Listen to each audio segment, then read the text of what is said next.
네, 평론가 조우석입니다. 더불어민주당 대표 이재명이 최근 비공개 회의에서 흥미로운 지시를 했다고 합니다. 다가오는 지방선거뿐만 아니라 대선 이후에 내각을 구성할 수 있는 그런 인사를 섭외해 달라라고 주문을 했습니다.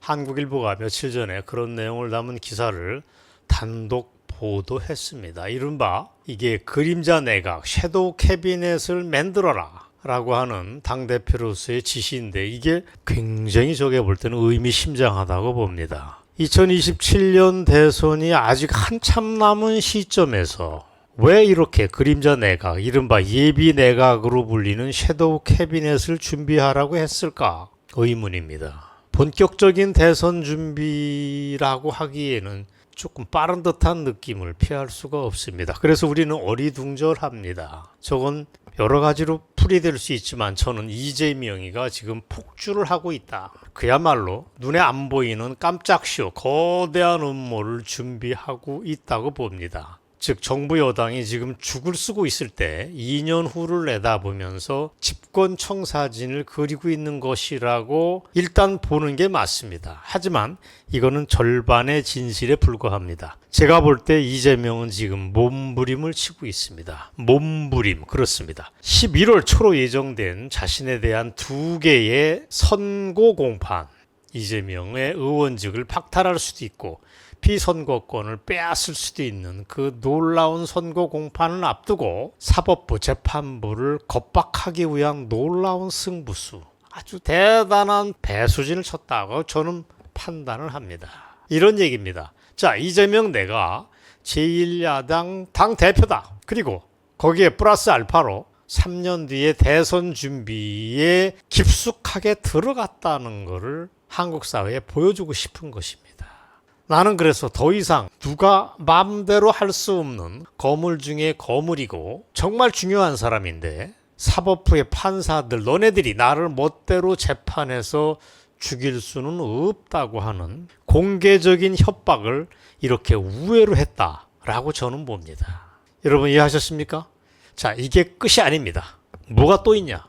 이재명은 2탄을 쏠 것입니다. 승부수 제2탄을 쏘아 올린다. 이게 뭐냐? 추석 이후가 될 거라고 보입니다. 10월 중순경에, 그러니까 재판을 한 보름여 앞두고서 또 한 번 승부수 2탄을 쏘아 올리는데, 그게 뭐냐? 자기가 공식적인 조기 대권 선언을 하면서 이재명이가 대권 선언을 하는 겁니다. 나는 대선판에 민주당 후보로 뛰겠습니다라고 하는 걸 공식화하는 겁니다. 지금도 사람들이 암묵적으로 알고 있지만 공식화하는 건 또 다른 문제입니다. 이렇게 되면 빼도 박을 수 없이 이재명은 민주당의 공식 대선 주자라고 하는 걸 사회에 가시화하는 겁니다. 아까 말씀드린 대로 배수진을 치고 11월 말, 11월 초에 있는 사법부의 선고재판, 유죄냐 아니냐 하는 재판과 맞짱 뜨겠다는 뜻입니다. 자, 한번 해보자 라고 이재명이가 링 위에 올라가는 겁니다. 정리하자면 이런 겁니다. 첫 번째는 그림자 내각, 섀도우 캐비넷을 만들어 달라라고 얘기를 하고, 두 번째, 보름 뒤에는 짜잔하고 마지막 승부수를 또 하나 뽑는데, 내가 이재명이가 민주당의 공식 대선 후보다라고 하는 걸 공식화하는 2개의 카드를 이미 뽑았고 나중에 뽑을 거다라고 제가 예측을 했습니다. 사실 공식적인 대권 선언은 어디에 규정이 없습니다. 언제 해야 된다라고 하는 명문 조항이 없습니다. 각 당이 알아서 하면 되는 것입니다. 민주당으로서는 이렇게 말을 갖다 붙이면 됩니다. 이재명이가 대권 선언하면서 논리를 만들면 됩니다. 지금 윤석열 정부가 계엄령 선포를 준비하는 등 전국이 매우 어지럽다. 윤석열 정부에 대한 지지율이 바닥인 상황에서 효과적인 국정 운영도 매우 어렵다. 그래서 우리가 나라를 걱정하는 마음으로 선제적으로 다음 대선과 정권 인수를 위한 준비에 들어갔다. 우리가 좀 빨랐다. 우리의 집권 의지다 라고 설명하면 누가 뭐라고 얘기할 수도 없습니다. 현실적으로 이재명은 지금 대권 후보 지지율 1위를 달리고 있는 사람입니다. 이재명이 섀도우 캐비넷을 만들라고 얘기를 해도 누가 뭐라 할 사람은 아무도 없습니다. 대권 선언을 한다고 해도 모두가 그런가 보다 하고 눈만 끔뻑끔뻑 할 것입니다. 그렇다면 이재명으로서는 기회는 찬스입니다. 물 들어올 때 노를 저으면 되는 것입니다. 최대의 공격으로 최대의 수비를 겸하는 방식입니다. 이렇게 해서 어리버리한 한동훈 따위를 따돌리고 용산에서 축추고 앉아있는 비겁한 대통령 윤석열을 최대한으로 압박을 하는 것입니다. 저는 이렇게 봅니다. 이번에 그림자 내각을 지시했다라고 하는 얘기를 보고 야, 이재명이야말로 정치적 악마의 다름 아닌데 그 친구와 그 친구 주변에 정말 날고기는 친구들이 있어서 기기묘묘한 수법을 지금 쓰고 있다. 무섭다. 혀를 내두를 수밖에 없습니다. 다시 말해서 이재명으로서는 그때 10월 말 11월 초 선거 공판에서 그때 자기가 제삿날이 될 수 없다고 하는 의지를 법원 앞에 또 한 번 천명하고 나선 것입니다.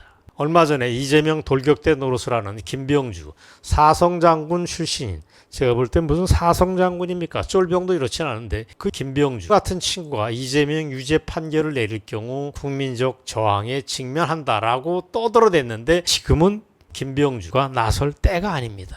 이재명 본인이 마지막 승부수를 던진 것입니다. 거기에 대해서 2027년 대선이 한참 남은 시점에서 무슨 굉장한 일이나 하는 것처럼 국민들의 혼을 흔들어 놓으면서 그림자 내각을 구성하고 조기 대선 출마를 빠방하고 때릴 경우 문제는 재판부가 엄청난 스트레스를 받게 됩니다. 이 거물 중에 거물, 이재명에게 유죄를 때릴까 말까? 물론 우리는 압니다. 현재 민주당과 이재명은 속으로 초긴장 상태입니다. 그래서 그런 상황 속에서 저렇게 이재명이가 미친 짓을 하고 있는 것입니다. 어쨌든 간에 이게 사법부에 줄 수 있는 데미지는 엄청나다. 어떤 강큰 판사가 이재명 당신의 의원직 박탈, 피선거권 박탈 이런 결정을 내리겠나. 이재명의 이런 승부수에 대해서 국힘당이 문제입니다. 한동훈이라는 헛똑똑이가 그런 묘수를 짐작할 능력이나 있겠는가. 저는 그게 걱정이 됩니다.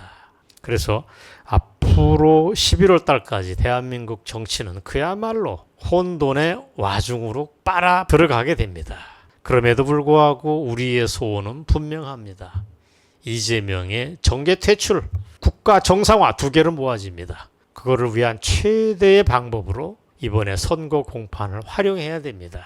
이 선거 결과에 따라서 이재명이가 정계에서 아웃될 수도 있다면, 그래서 구체적으로 선거법 위반 혐의에서 100만 원 이상의 선고가 확정되면 그 순간 이재명은 의원직을 상실하게 됩니다. 피선거권도 제한이 됩니다. 대선과 국회의원 판에 나오지 못한다는 얘기가 됩니다. 위증교사 혐의도 비슷해서 금고 이상의 형만 확정이 되면 대선 출마가 그 순간으로 좌절이 됩니다. 이걸 내다보고 이재명이 지금 최대의 몸부림을 치고 있다. 벼랑 끝에서 마지막 승부수를 두고 있다. 나를 죽일 수 있냐? 나 이렇게 빨가벗고 벼랑 위에 있다. 덤빌라면 덤벼하고 대한민국을 향해서 겁박을 하고 있습니다. 재판부를 향해서 아주 놀라운 공갈 행위를 하고 있습니다. 추석을 앞두고 우리는 마음 편하게 명절을 즐기기가 어렵습니다. 지금 대한민국은 폭풍전야다. 이재명 때문에 그렇다 하는 걸 재확인하면서 오늘 방송의 중요성을 여러분들에게 재확인해드렸습니다. 여러분 경청해 주셔서 감사합니다.